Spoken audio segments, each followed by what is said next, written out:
Let's dive into what's actually in this indictment. The apparent evidence with a case they're gonna make that Donald Trump conspired with some of his employees to destroy evidence to impede the investigation into the stolen classified documents. So it says that in late June of last year, shortly after the government demanded surveillance footage as part of its inquiry, so they knew the government was looking for the tapes, Mr. Trump called Mr. Carlos de Oliveira, and they spoke for 24 minutes.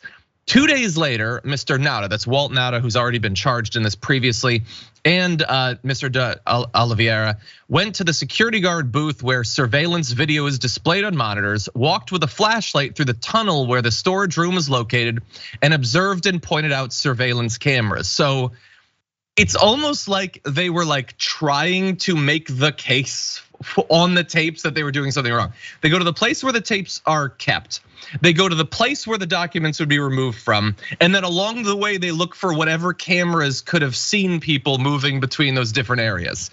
A few days after that, the new employee, de Oliveira, went to see Mr. Yusel Taveras, who is identified in the indictment as Trump employee 4. He apparently is the employee who oversees the surveillance camera footage at the property. So Walt Nauta, personal aide, you had Oliveira, property manager, and now you have the guy who actually oversees the surveillance system there. And when they talk to him, they take him to a small room known as an audio closet. Then the 2-minute conversation that was meant to, quote, remain between the two of them, which is always a good sign. It was then that Oliveira told Mr. Taveras that, quote, the boss wanted the server deleted, referring to the computer server that holds the security footage.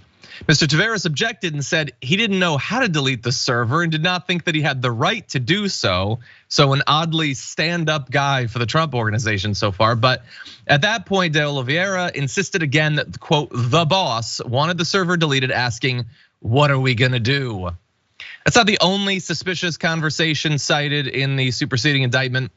Previously, Mr. Nauta had been quoted as saying to another Trump employee, someone just wants to make sure Carlos is good. In response, that employee told Mr. Nauta that Mr. de Oliveira was, quote, loyal and would, quote, not do anything to affect his relationship with Mr. Trump. After that conversation, Trump called de Oliveira and said that he would get him a lawyer. Look, what I would like to know is I would like confirmation of exactly who is providing all this information, how much of this information was itself caught on surveillance tapes, how much of the evidence was actually destroyed, because the indictment, interestingly, does not actually say that they did end up destroying evidence. It just says that they had been plotting to destroy evidence and that apparently Trump, the boss, is implicated in trying to get his employees, both the ones who have already prove that they have personal loyalty to him, as well as others that he is trying to co-opt into this plot. And we do have to remember, of course, that a pool leak had destroyed some computer systems. That is not actually mentioned in this either. I guess it was just a coincidence. Anyway, Brett, what do you make of these new claims?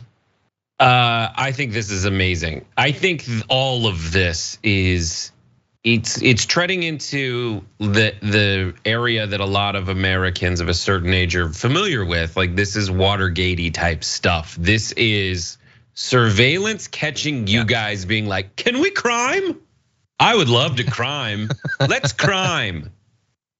And that's it. And the truth is, like, at no point was anyone like, yo, Nixon really is sticking it to the system. And I need him on that wall. No one's like that with Nixon. Why should they be like that with Trump?